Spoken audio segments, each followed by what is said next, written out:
Terrible timing. Good morning.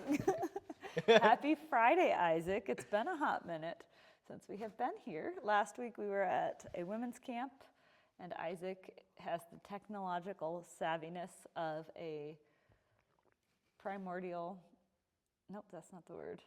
Primeval? Primeval, prime rib, I don't even know. He is not technologically savvy, just like I am not wording well today. It has been an adventurous day. We actually had a beautiful start to our morning by me waking up at the crack of dawn and Isaac forgetting to set an alarm. And so I came down at 6. Finally at 7, I thought, this is unlike him. Usually he beats me here. And so I finally called him, woke him up, and his cute little family, and ruined everyone's morning. Oh, it's not very good, but here we everyone are. else is mad. Yes. So last time we were here, we challenged each other to pray the full armor of God. And we were actually going to dress in time period. Yes, but we'll have to wait for that because we have wait. rodeoing. Yes, we have to do rodeo club, and neither of us felt like in the rain wearing our medieval clothing or whatever we had determined. I can't even remember now what we were going for, but we'll have to go back and check. So next time, perhaps, stay tuned. But we had challenged each other to put on the full armor of God and every day. So did you have any cool stories about that? Not necessarily, although I did pray the full armor of God most days. I think I may have missed a day or two. Yeah.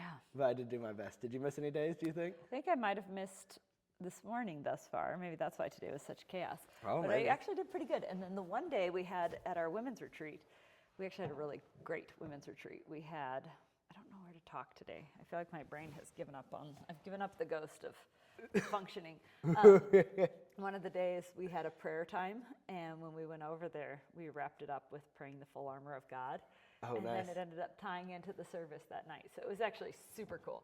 Oh, that is super cool. So it's kind of fun when you have like a team of prayer warriors hanging out together, and all of a sudden you pray the armor of God. It was good. Yeah, I think I got most days, although there was some days where I just was like, oh yeah, I need to pray that, so I just prayed it while I was working or whatever. Yeah. You know, so I just I'm prayed getting in my better head. at memerizing it, which I know, that's what I noticed too. I feel like I did mess up a couple times though, and I just prayed in my head. I was like, and what else is there? Okay, so there's the helmet of salvation. Yes. We've got the what do they call it? The greaves of the gospel, the shoes. I don't remember. Peace, the gospel of peace. Yeah, the shoes of the gospel of peace. I don't think they call it Preparation of shoes though. Got my feet shod with the You know, so I just like pray through them. It wouldn't be an exact order every time either. I'd be like, right. But Yeah. The verse leading up to it is on the whiteboard in the kids' room because they must be working on it too. And that one I got better at memorizing. Be strong therefore in the Lord, the power of his might. I think that's the one that they have written on there. But yeah, it was kind of fun. I worked on that. So it's been a good week. It was definitely a really powerful women's retreat. We had a lot of growth and fun. It was interesting. I was talking to some of the other ladies, and we discussed how it didn't feel as much like we increased in the knowledge, but it was more of an increase in joy and spiritual awareness of kind of just the way God's moving in our lives. That's cool. We had one night before we went, we had this weird thought, like we were like, God wants us to just be really flexible with the worship. So we didn't plan ahead like we usually do, and we only prepared a little bit of the music, and then we adjusted it as we went. And for the one night, we thought God wanted us to sing songs that were about heaven. And the topic was Esther, and for such a time as this. And we're like, how is that going to fit? But you know, you don't question God. If he tells you to do something, you try to do it. So we put it together, and we were working on those songs, and it was perfect with the topic. It fit perfectly. But some of the songs, so it started out really heavy. There's this song called Soon, and it is a really poignant, sweet song, but it's very kind of melancholy. We sang that, and then we sang The Great I Am, and this is after the service. And it was just like, I love a good melancholy ending. Like, if you can end on a low note, you've just made my day. And so I was like, oh, this is beautiful. But we had all these upbeat songs ready to go. We were going to do Homesick for Heaven, and this one, Heaven is Our Home, and We Will Dance. And so I was like, it's going to be a real, like, going along, sad, sad, sad, and then, ta-da! But we were like, okay, let's turn the lights on and let's sing this. And so on the Heaven is Our Home, we divided the room in half, and the speakers were twins. And so we had one twin on one side and one twin on the other side, and the one group was like, heaven is our home, where we reign forever, shining like the sun, with our King forever, every sorrow gone, we'll rejoice forever, heaven is our home, heaven is our home. So it's like really fun. It's a really happy little tune. And there's kids at this women's camp, like the children get to come, so there's more the girls kids, or boys? All girls. And so if the boys are under a certain age, they come, but like babies. But like all these kids are there, and they had so much fun. And then we went into We Will Dance, and the kids just started dancing, and it was so fun and so joyful and so unexpected, like not what we thought the night was going to end like, and it was fantastic. So anywho, that was my last weekend. You guys went on an adventurous trail ride. I saw pictures. You rode some horses. Oh, yes, we did ride some horses. We rode some horses and... Didn't fall off, so the full armor of God was working. Yes. Because I heard you rode Atticus bareback, and he is scrawny. Yeah, he was pretty good. Yeah. He was a little bony.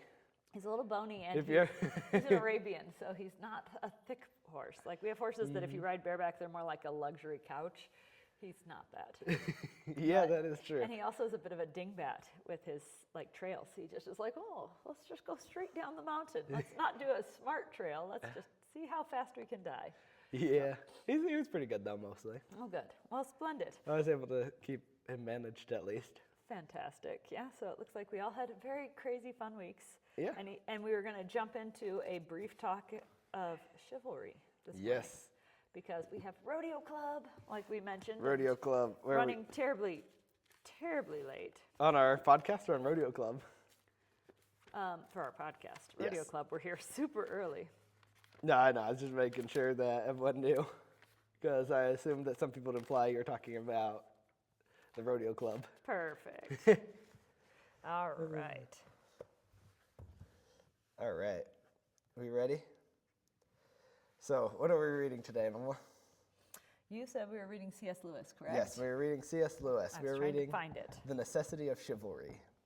I should have sent you a link, hopefully. Hopefully, if you You clicked on it, it'll work.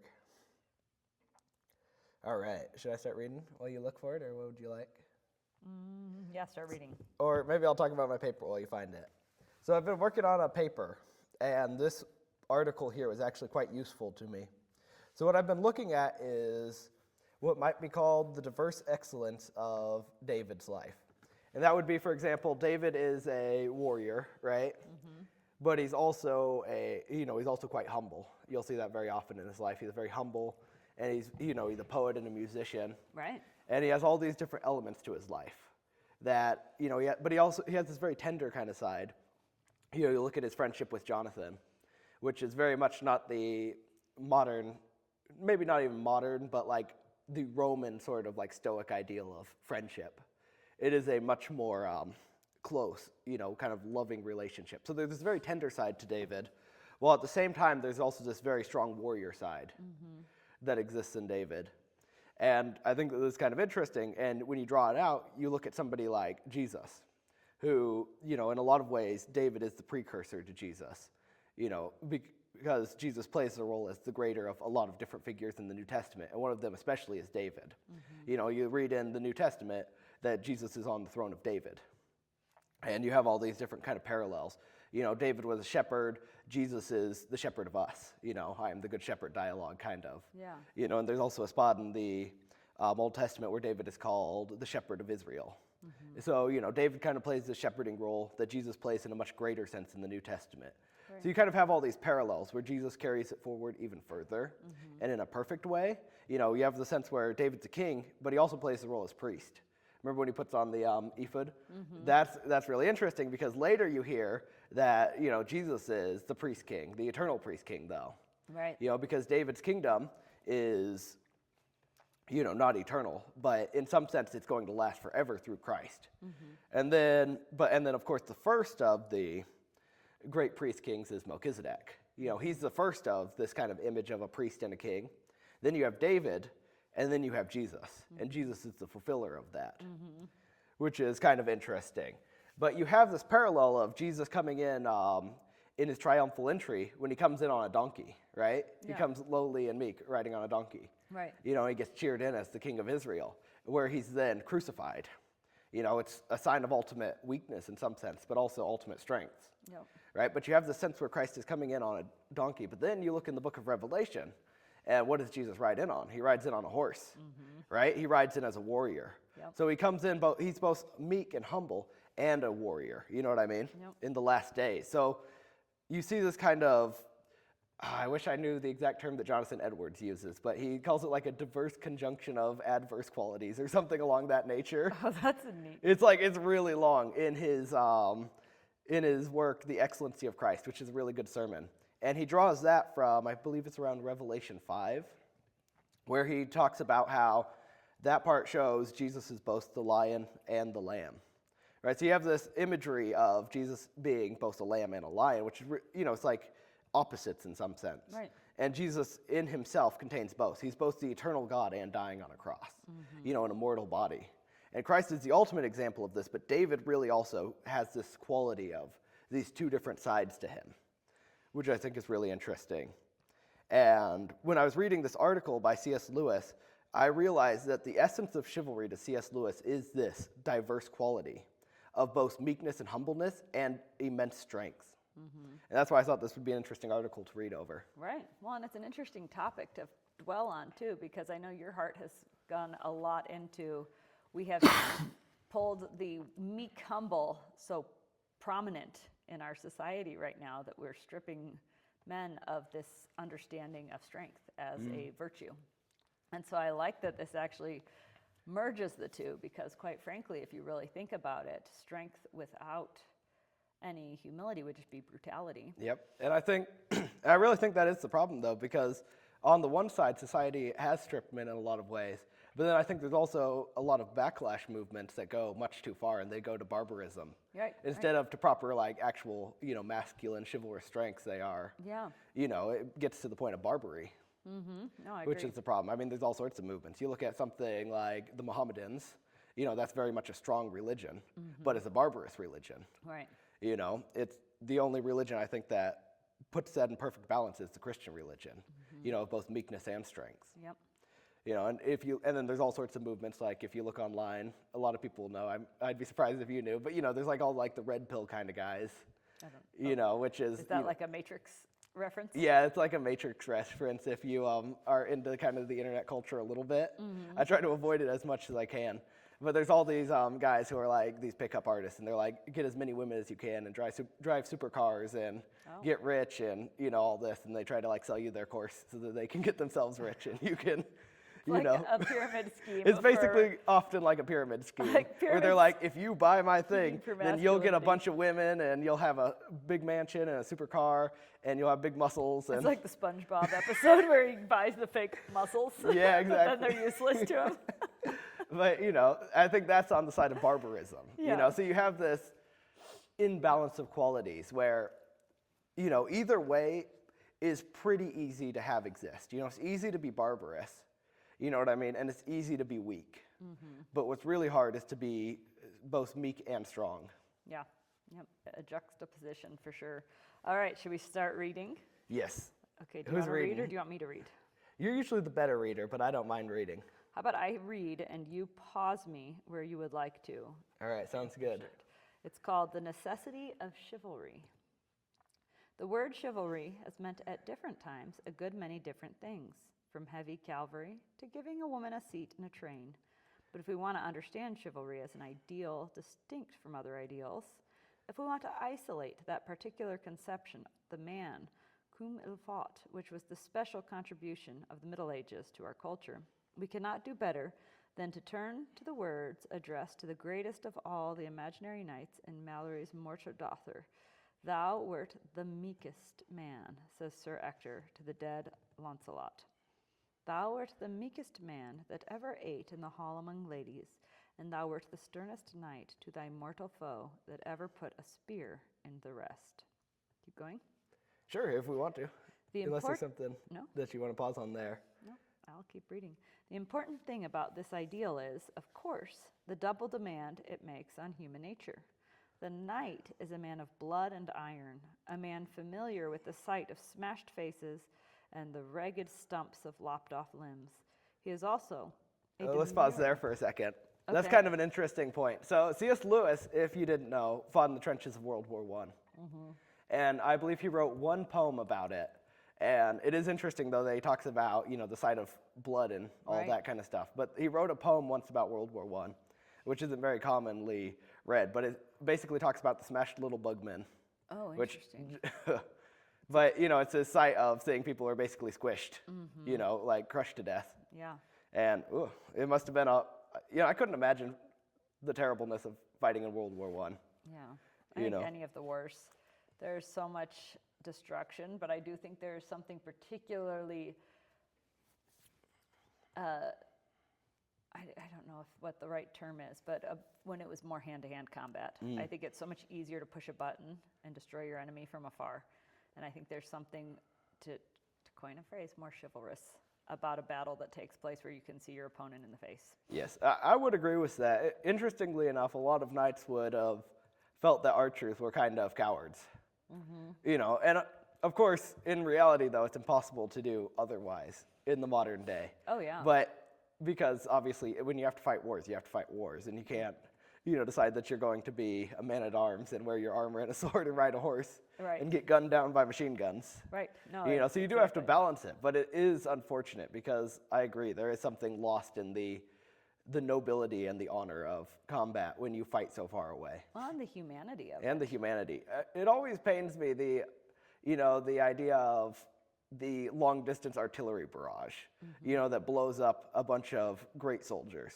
There's something deeply sad about the idea that somebody who's a great warrior, who's fought many noble battles will miles away just be hit by a bomb.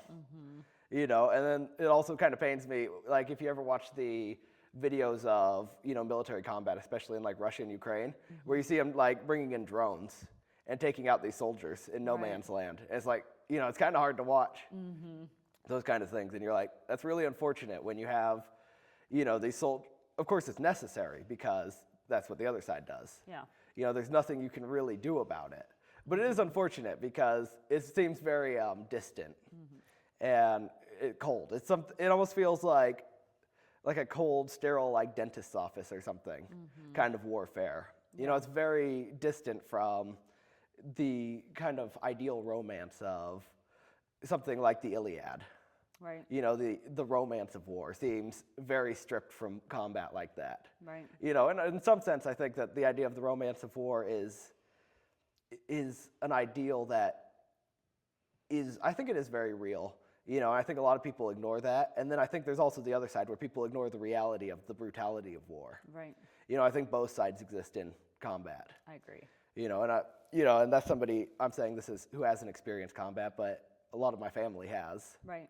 And I think that most of my family, I know a lot of people, I don't want to get too in detail on family stuff. Right. But I think that some of my family did understand the romance of it in some sense. You know Right. what I mean?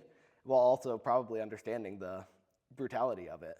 There's that C.S. Lewis quote, it actually makes me think of is, the reason that good theology must exist is simply because bad theology does. And I think that the reason that warfare must exist on both ends is because evil does exist. And because of that, there is a necessity for it. I am personally not super keen on it. I was raised by a pacifist, so it's hard to think to arms, but I also understand the logic behind it and the necessity of it. And I think this is an interesting and sad description, but at the same time, I also very much understand that God equips people for such a time as this, for those things. Shall I carry on with the reading? Well, let's carry on in just a second. There's a little bit more that I want to get into, I Okay. guess. One of the things, though, that has, that I have been waiting for, and it's interesting because it's almost because I don't want it to happen, but, I'm a first responder right now in the volunteer fire department up here, and I know eventually I'm going to run into something that's going to be dreadful. Is going to be dreadful. You know what I mean? Is And there a part of you that thinks get the first one out of the way to make sure I can handle it? yeah, that's kind of, there's a part of me that's like, I want there to be I don't want there to be, but I know that eventually it's going to happen.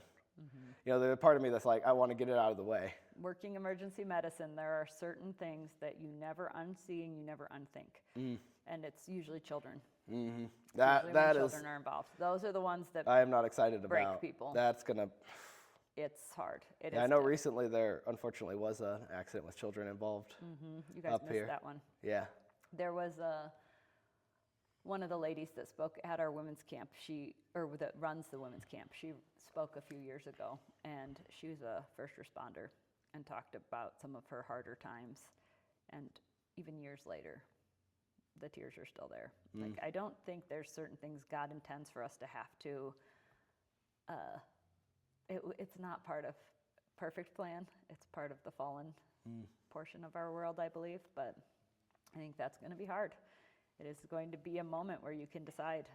But yeah, it's something that I've been praying about, you know. I think I'm going to be able to handle it. It's just, You can compartmentalize. you know. And it's something that I think that we end up having to do because we are in a fallen world. But yeah, whenever I hear something like car crash, Start to think, oh no. I start praying. You know, I'm praying that God is going to make me be able to handle it. And that's something that there's something that I hate about having to wait and be like, am I able to? Yeah. You know, there's also a part of me that thinks that same way about like combat. You know, I can do all things through Christ who strengthens me. That's what my Mother's Cup says. And it's very Amen. appropriate for your feelings.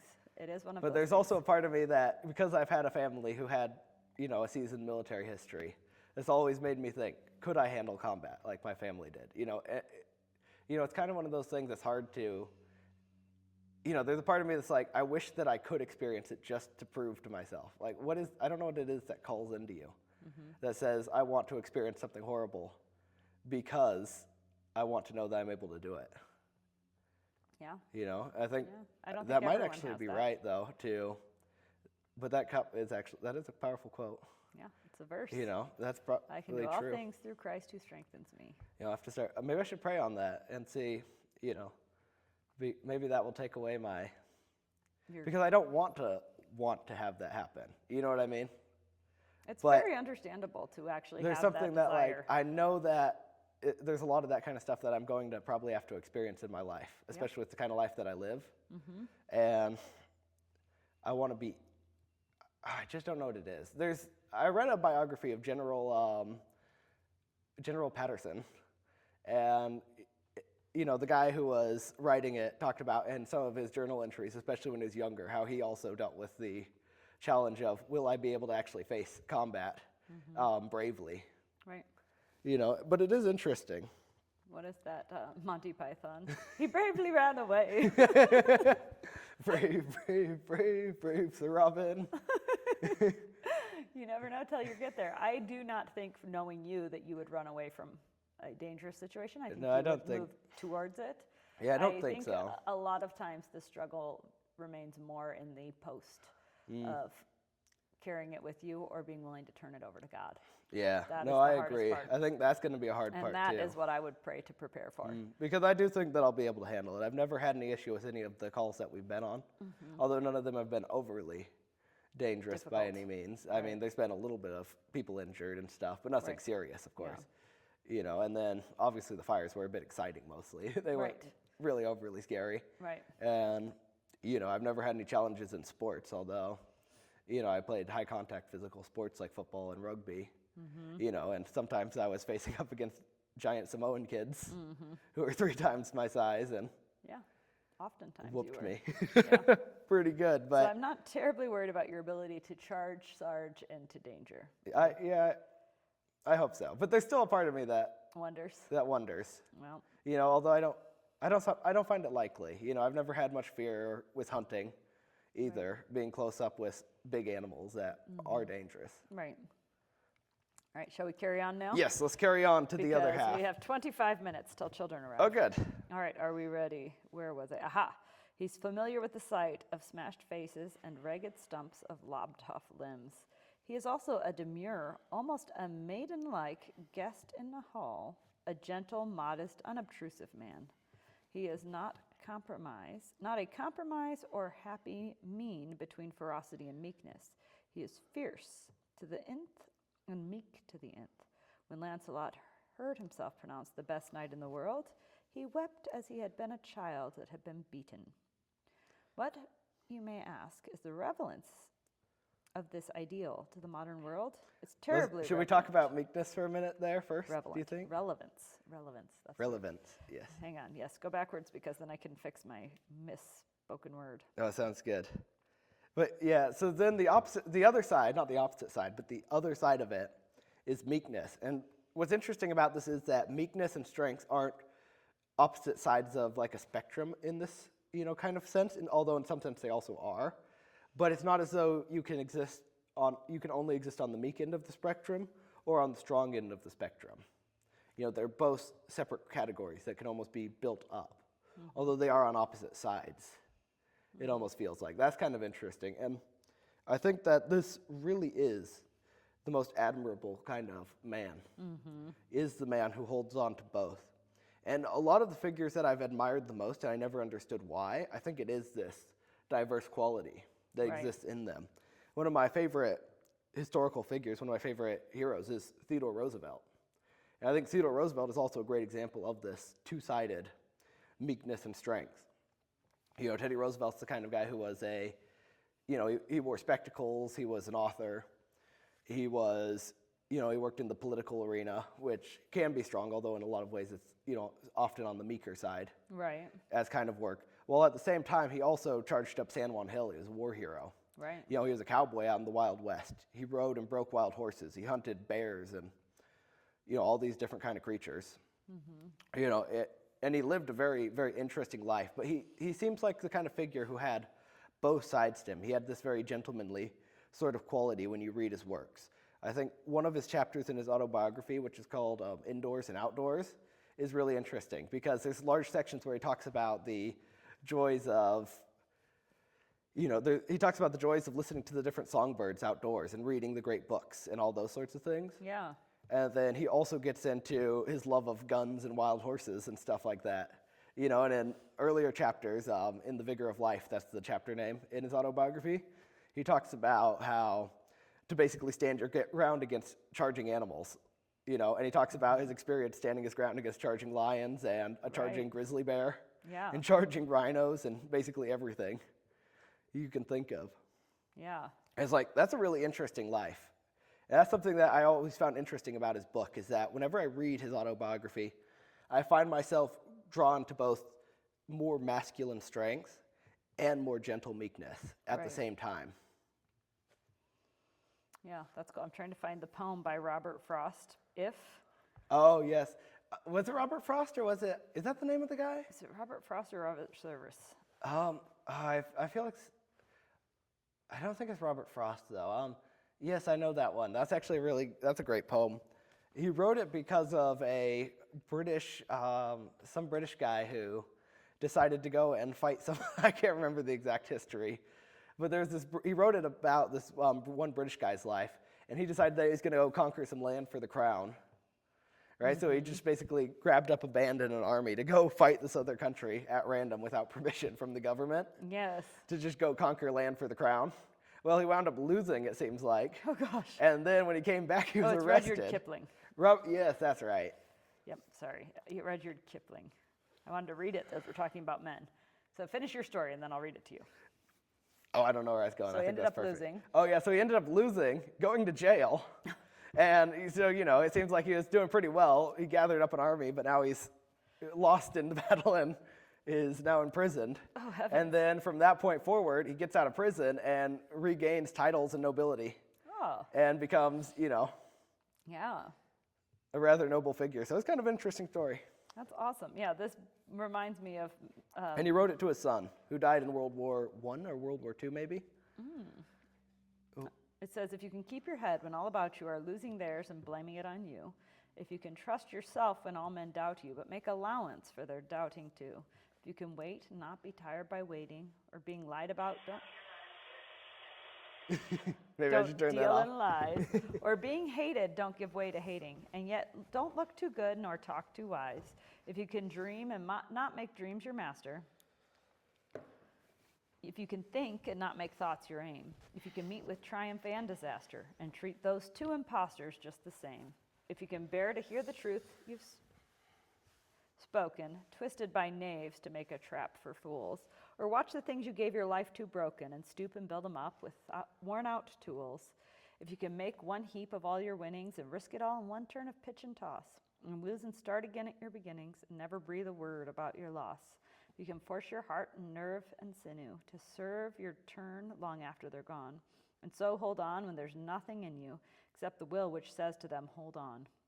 If you can talk with crowds and keep your virtue, or walk with kings and nor lose the common touch, if neither foes nor loving friends can hurt you, if all men count with you but none too much, if you can fill the unforgiving minute with 60 seconds worth of distance run, yours is the earth and everything in it, and what is more, you'll be a man, my son. It's a really good poem, and it speaks to this same idea, this meekness and strength, this idea that real strength. What I was trying to remember the quote. It was about what meekness is, and I believe it was strength in constraint is meekness. So like if you were to talk about, there's that wrestler, Senna. He was in a restaurant, and some belligerent drunk person came in and was yelling and screeching and causing an uproar. And he could have taken that guy out. He could have just knocked him out. And instead, he just held him until the authorities arrived and let them deal with it. And I thought, that's sort of the idea of meekness. You have the strength to do what needs done, and you use just the minimum amount of force in order to accomplish what task is done. You don't harm someone for the sake of harming them, but you protect with restraint. I think that's a really good way to look at it. All right, I'm going to keep going because we don't want to run out of time. Yes. And we keep sideways. I knew we were going to go over our time. All right. What, you may ask, is the relevance of this ideal to the modern world? It is terribly relevant. It may or may not be practicable. The Middle Ages notoriously failed to obey it. But it is certainly practical. Practical as the fact that men in a desert must find water or die. Let us be quite clear that the ideal is a paradox. Most of us, having grown up among the ruins of the chivalrous tradition, were taught in our youth that a bully is always a coward. Our first week at school refuted this lie, along with its corollary, thank you, that a truly brave man is always gentle. It is a pernicious lie because it misses the real novelty and originality of the medieval demand upon human nature. It still represents, as a natural fact, something which is really a human ideal, nowhere fully attained, and nowhere attained at all without arduous discipline. I think that's a good point. It is. People assume that being strong or being, that idea of the strong man is also always the kind man. But in reality, the strong and kind man deserves a lot of credit. It does. Because that's not easy to do. Nope. And it's also true, a lot of people give a lot of praise to the meek man, but very often he's just weak, and doesn't hold strength in his being. Right. And it actually makes me think of a horse, because when you have a horse, they are infinitely stronger than we are. And you have the horses that are gentle and timid, and they're almost afraid to do the things. And then you have the horses that are powerfully overbearing, and those are the ones that tend to want to push through everything you do, and they probably make great war horses, wonderful war horses. And these weak, timid ones would never. But the horses that really stood out, I actually read about 2 separate ones, and I wish I could remember their names because I'm particularly fond of them, were ones that continued to do their duty without any external pressure. There was one little horse, her name was, she was so cute. Anyway, World War I, she carried ammunition between camps. World War II. She carried ammunition between camps, and she was shot 11 times and never stopped her job. And she would go from one camp to the next, and then they would put an injured soldier on her, and she would carry it back. No rider. She did this on her own, survived the war, and became a war hero. And you think about that, that to me is a vision of strength and valor, because horses are prey animals.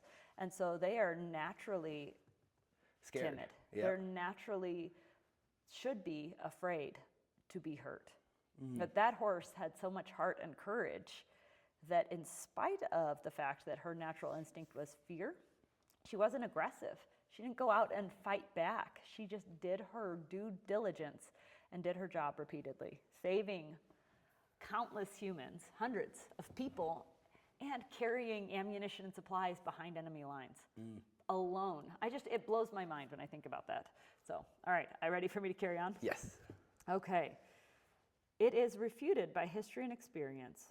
Homer's Achilles knows nothing of the demand that the brave should also be the modest and the merciful. He kills men as they cry for quarter or takes them prisoner to kill them at leisure.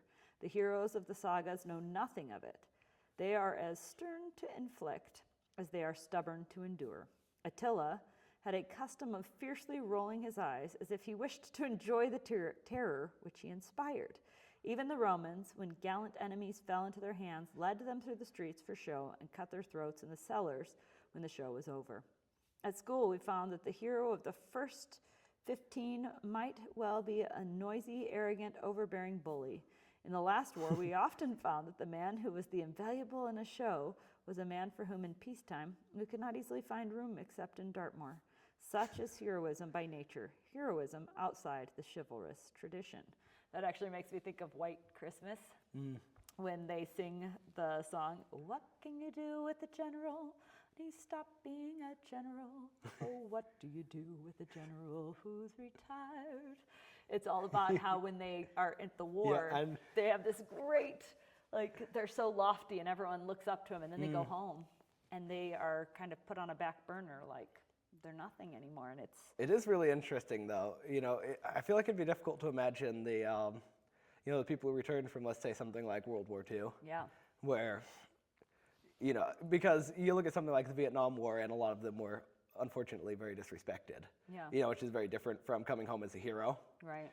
Or at least being praised as a hero. I think Right. both came home as heroes. Right. But, one of them came home in World War II as heroes, praised as it. Right. And then, fighting and coming home as the hero, and then becoming a mailman for 40 years. Right. It's kind of interesting, like somebody who ran raids and, took out enemies and was a war hero, coming home and then being a mailman. It's a very interesting shift in life that I think was probably quite difficult for a lot of them. I imagine so. Yes, indeed. All right, where was I? Now I've lost my spot. Let me see.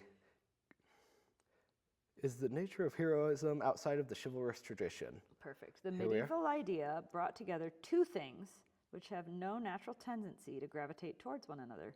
It brought them together for that very reason. It taught humility and forbearance to the great warrior because everyone knew by experience how much he usually needed that lesson. It demanded valor of the urban and modest man because everyone knew that he was as likely as not to be a milk sop. We still think that. Townies. So funny. In so doing, the Middle Ages fixed on the one hope of the world. It may or may not be possible to produce by the 1,000 men who combine the two sides of Lancelot's character. But if it is not possible, then all task of any lasting happiness or dignity in human society is pure moonshine. If we cannot produce Lancelot's, humanity falls into two sections: those who can deal in blood and iron but cannot be meek in hall, and those who are meek in hall but useless in battle. For the third class, who are both brutal in peace and cowardly in war, we need not here be discussed. That is funny. When this disassociation of the two halves of Lancelot occurs, history becomes a horribly simple affair. The ancient history of the Near East is like that. Hardy barbarians swarm down from their highlands and obliterate a civilization. Then they become civilized themselves and go soft. And then a new wave of barbarians come down and obliterate them. Then the cycle begins all over again. Modern machinery will not change this cycle. It will only enable the same thing to happen on a larger scale. That's what we were just talking about. Indeed, nothing much else can ever happen if the stern and the meek fall into two mutually exclusive classes. And never forget that this is their natural condition. The man who combines both characters, the knight, is a work of not of nature, but of art, of that art which has human beings instead of canvas of marble for its medium. In the world today, there is a liberal or enlightened tradition which regards the combative side of man's nature as a pure atavistic evil and scouts the chivalrous sentiment as part of the false glamour of war. And there's also a neo-heroic tradition which scouts chivalrous sentiment as a weak sentimentality which would raise from its grave, its shallow and unquiet grave, the pre-Christian ferocity of Achilles by a modern invocation. Already, in our own Kipling, the heroic qualities of his favorite subalterns are dangerously removed from meekness and urbanity. One cannot quite imagine the adults Stalky in the same room with the best of Nelson's captains. Still less with Sidney. These two tendencies between them weave the world's shroud. Happily, we live better than we write, better than we deserve. Lancelot is not yet irrecoverable. To some of us, this war brought a glorious surprise in the discovery that after 20 years of cynicism and cocktails, the heroic virtues were still unimpaired in the younger generation and ready for exercise the moment they were called upon.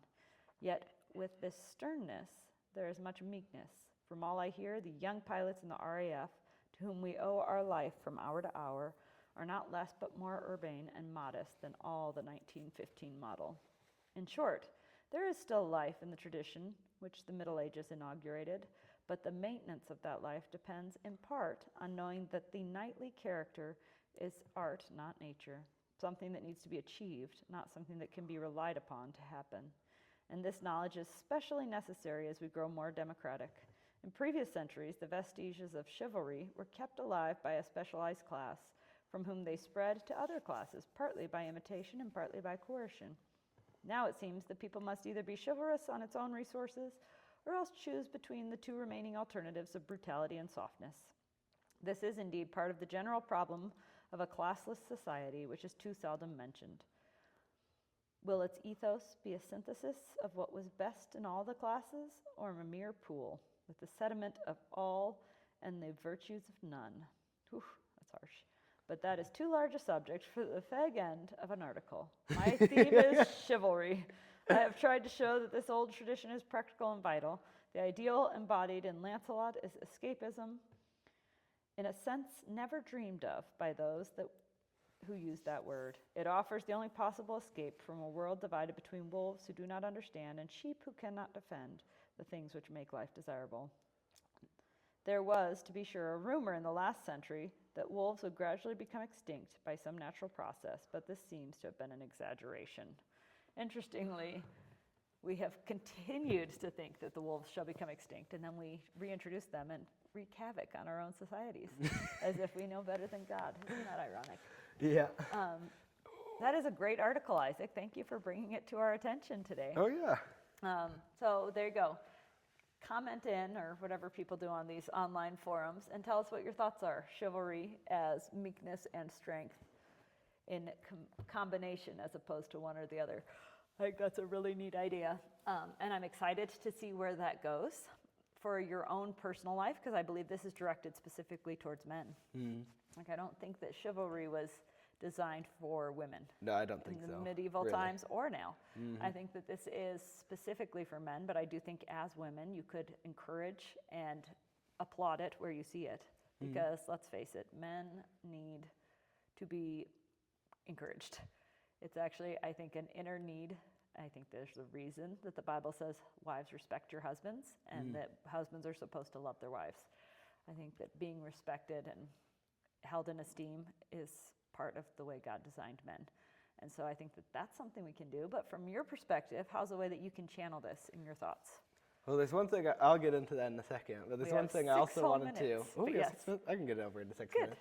Perfect. But I do agree. I think that this ideal is really, really important, actually, for boys, because I look at a lot of young people and I think, a lot of them are either going to one side or the other of barbarity or weakness.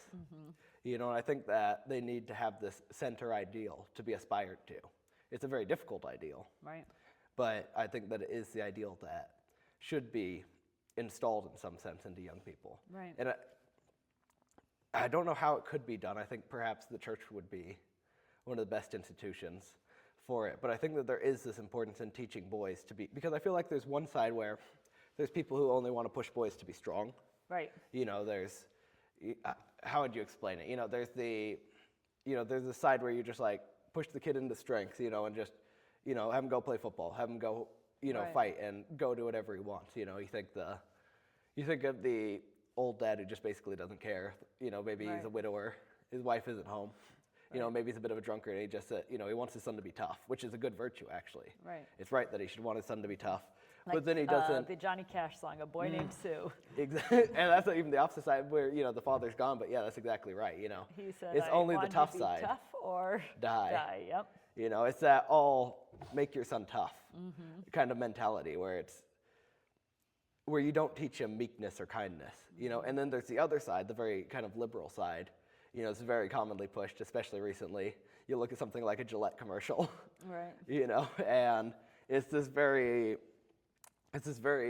soft, like cream puff sort of manhood where you don't ever be tough as men. You sit down in a classroom all day and, you never get to experience the excitements of manhood. You don't get to experience competition or, it's the participation trophy for everyone or the no-score games. I don't even mind, in a sense, a partition award in some sense, but there still needs to be those who get the proper trophy. There needs to be a victor trophy. Right. And there needs to be distinguishment amongst groups of boys. Yeah. And I feel like, all that being pulled falls out. apart to all individuals should have that. I agree wholeheartedly. That's why our rodeo, we have prizes for all the novice kids, but there's still a distinction. Yep, because I don't mind there being because I don't necessarily mind the idea that everyone who participates gets an award, because I think that the credit belongs to the man who's actually in the arena. Right. As Teddy Roosevelt in his speech says, where he says, and then he goes on to say, at least if, and this is an exact quote, but he says basically, at least if you go out and fight, you know what I mean, and you fall, you'll fall daring greatly. Yeah. So I think that credit belongs even to the people who do lose, I agree. but a greater credit belongs to those who fight and win. It should be 100%. clear. Yep, I agree. And there must be that sort of distinguishment, because that's how boys operate. Right. That's what boys makes them aspire. Yeah. Is knowing that there is competition. Yep. So, I think that there's those two sides though, where it's the very weak side, where it kind of emasculates and it very much tries to like feminize men and make them into women. And there's the other side that makes them into barbarians. And the only way that a society will function is if those two sides can come together, and be met in one person. Yep. Because if they don't, eventually the barbarians will grow large enough that they'll crush the weak and oppress the weak. Right. Yep. And it's why if you look at what society does is they try to create enough of the meek and weak that they just completely eliminate the strong and the barbaric. Yeah, and then you have complete control. You have totalitarianism over the people, because they don't have the strength to uphold. Yep, that's true. Interesting. Yes, courageous. It's an interesting topic. All right, anything else you want to share? No? Do we have 2 minutes? We have 2 whole minutes. 1 Wow. minute. We have 1 minute. What are we thinking? I think we should pray. You Okay. want to pray for us, Isaac? I think this is a good season for a man to pray. Do you have a verse Sure. you want to read, or just pray? Oh. No, I'll just pray. Okay. Lord, thank you for bringing us together today and allowing us to have this deep conversation on the nature of chivalry. Help us to use this idea and this conversation to help young people grow and help young people know what they ought to do and where they ought to go, because we know that a lot of people are confused these days on what their calling is. Help them to understand who they must be in you, Christ, and help them to understand their callings. We're thankful that you have given us this opportunity today to speak and just to be together. And we're also thankful for the rodeo club that you've brought us to today. And we pray for your protection over everyone riding the horses today, and this evening, the protection over everyone who's riding at the rodeo. Amen. Amen. All right, we'll see you guys hopefully next week. Bye.